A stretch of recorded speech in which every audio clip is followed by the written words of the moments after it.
like a Hellcat.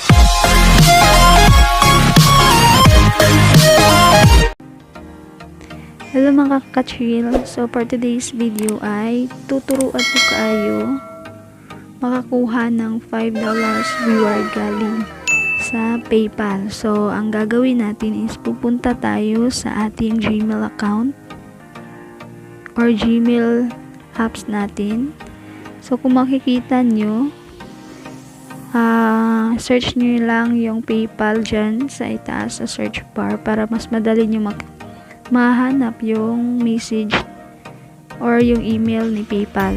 So kung makikita nyo mga ka-chill, ang dami palang in-email ni PayPal sa akin pero ngayon ko lang nakita. So since ano pa pala to yung reward, September 29 hanggang nag-email sila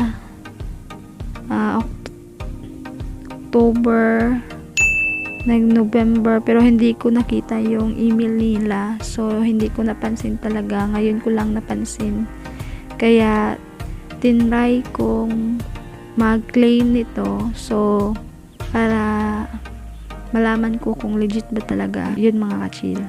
So ang gagawin natin, click natin itong PayPal. Pagkatapos nyo i-click, pindutin nyo lang yung claim your USD US, $5 US. Ayan, maglalag yan. Automatic itong pumunta sa inyong account PayPal. Kung wala pa kayong PayPal account, mag-login lang kayo para makita nyo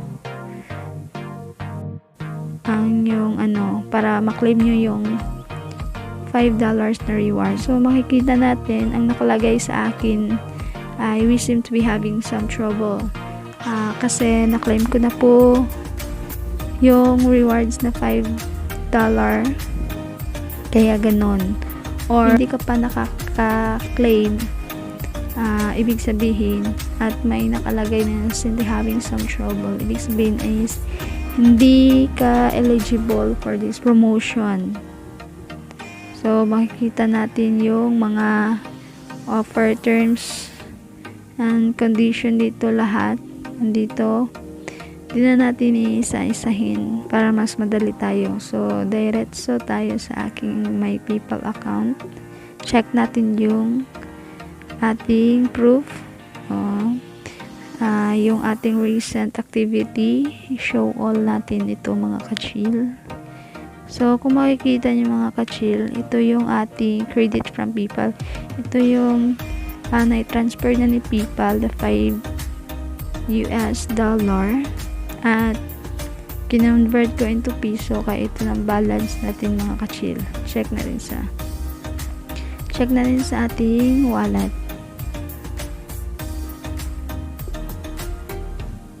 Ayun mga chill, PayPal balance is 248.68 available.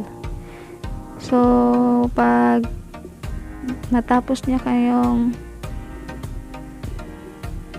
claim, ito yung confirmation na approve na yung rewards niyo.